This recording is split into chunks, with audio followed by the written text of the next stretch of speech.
For this pattern drafting, you'll be needing your vertical measurement and your circumference. My vertical measurement is my bust point, under bust point, waist point, and my waist point at the front is 17, at the back is 15, difference of 2 inches. My circumference measurement will be needing the shoulder, the apex or bust span, which is also the nipple to nipple. You also be needing your bust measurement and your waist measurement. Hello love, welcome back to my channel. If you're new to this channel, you're welcome. Do not forget to subscribe, and if you're a returning subscriber, thank you very much for your support. I really do appreciate it. On this channel, I post about sewing tutorial, pattern drafting. I post about anything and everything related to fashion and business. So without wasting much time, let's dive into today's video. We'll be starting with the front drafting, and please ensure that your pattern paper is placed on fold. The first thing I did was to rule a line across, and that will serve as my baseline on the edge of the pattern paper or our shoulder line. And then the next thing I did was to mark all our vertical points together. I marked my bust point, under bust point, and then my waist point, and then I just ruled a line across. So the next thing I did was to get my shoulder measurement. My shoulder is 15 divided by 2 will be 7.5, and I just marked the line across. And from the baseline where I put my shoulder point, I then marked 1 inch down. That will serve as a shoulder slope, and then marked 3 inches as our neck width, and then 3 inches as our neck depth. And I just used my curved ruler to rule lines across all these points. As soon as that was done, the next thing I did was to get my chest line, and I got that for my shoulder measurement divided by 2, which is 7.5, and I just marked it there and ruled a line across and named all the lines accordingly.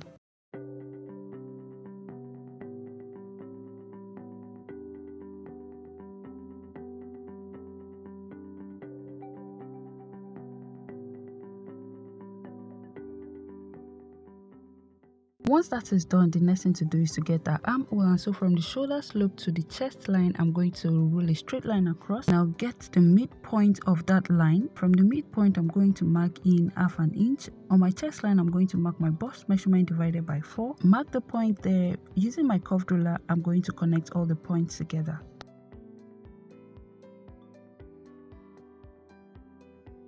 After that is done, it's time to get my center front dart, and by so doing, I'm going to take my apex measurement, which is my bust span or the nipple to nipple. I'm going to divide it by 2. My nipple to nipple is 8 inches. Divided by 2 would be 4, and I'm just going to mark it from the bust point down to the waist point. Rule a line across. From the waist point, I'm going to mark 1/2 inch on both of the lines that I initially ruled across, and then just create a dart from the bust point down to the waistline, as you see me do. Now on my waist point, the next thing I'm going to do is to get my waist measurement, that's my waist circumference divided by 4, and just connect it from the chest line down to the waist point. After that is done, the next thing I want to do is to get my bust dart, and so from my bust point, I'm going to take down 2 inches, and I'm just going to use my ruler to connect from that point I measured to the bust point. Now using my red marker, I'm just using this marker for more clarity. On the under bust from the dart line, I measured 1/2 inch on both sides of the dart line. On the center front, I ruled a straight line to the bust point, and then from the bust point, I just connected to the dart line on my waist point. If you watch this video, you would understand what I mean. On the other side, I used my curved ruler to give it a nice curve from the under bust down to the bust point, and from the under bust down to the waist point, I just connected with a straight line.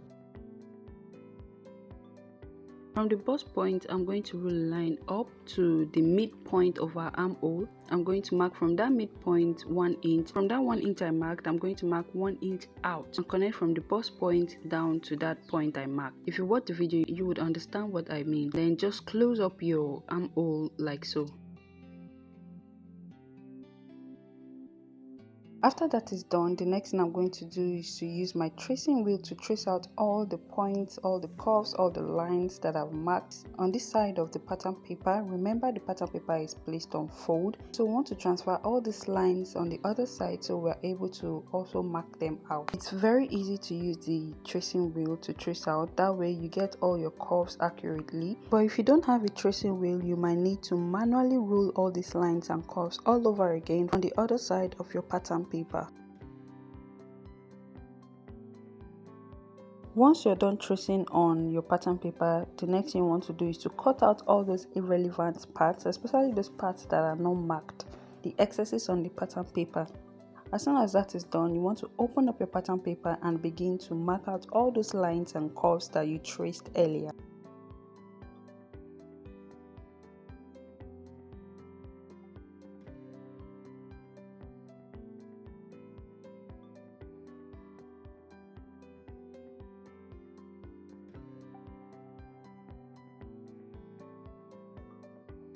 Once you're done tracing out, you can then continue to cut out the remaining other irrelevant parts on the pattern paper. As soon as that is done, the next thing I did was to cut open our bust dart. You don't want to cut everything open because you still need to tape it down using your paper tape. You want to ensure that you cover up the dart line. This will help the fabric relax. So when you're cutting on the fabric, it's going to help the fabric relax on the bust area.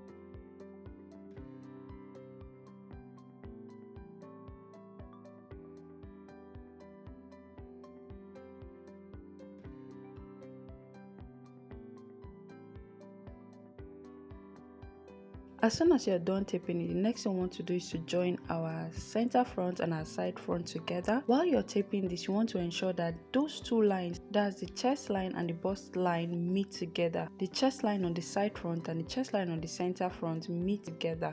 And so you're going to tape it like so.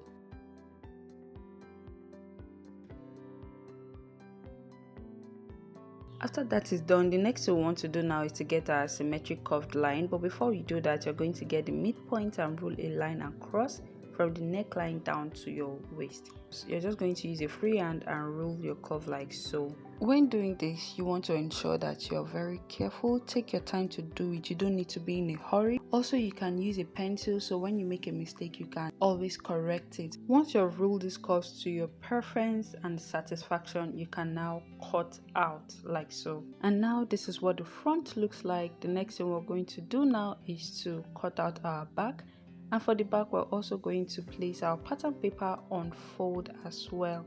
Because I do not want to bore you with the drawing of this back pattern and also to waste time on this video, I just did it off the camera, but there is no much difference from the front. The only difference that you'll be getting here is that the neck depth for the back is 1.5 inches, but the front is about 3 inches. Also, the length of the back is about 15 inches. If you remember our measurement, I said the front will be 17 and the back will be 15, a difference of 2 inches, because the back does not have any bust in it, and so we're not going to have a bust dart there. We're just going to have the normal dart, which is from our center front.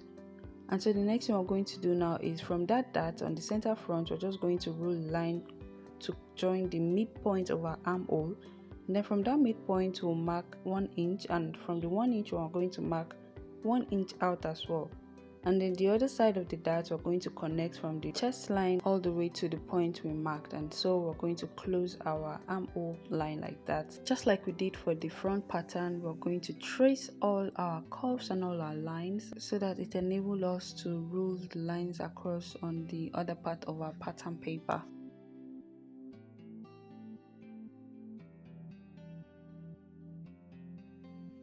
Once that is done, the next one we're just going to do is to cut out all the excesses on our pattern paper.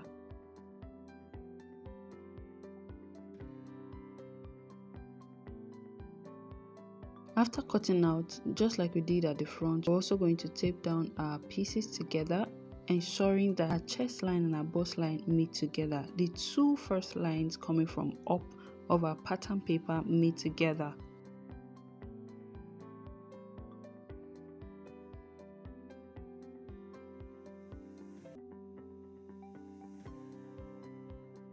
As soon as you're done taping, you want to now cut out your curve at the back. Remember, at the front you cut out on the left part, and so when you're cutting the back, you're ensuring that you're going to cut out on the right, so that when you join together, the opening meets at the same place. So what I mean by this is that if you're cutting the opening at the front on the right side of your pattern paper, when you're cutting the back, it has to be on the left side of your pattern paper at the back. And if at the front is on your left side of your pattern paper, when you're cutting at the back, it has to be on the right side of your pattern paper. I hope you understand what I mean. And so this is everything about our symmetric neckline with a princess dart. I hope you enjoyed this video. When you want to cut on your fabric, please ensure you're using a stretchy material. For example, you're using a lycra, you're using a crepe material. Just ensure that the material you're using is stretchy. To get more sewing tutorial videos like this, do not forget to subscribe, like, share, and leave a comment in the comment section. Till we see in our next video. Bye.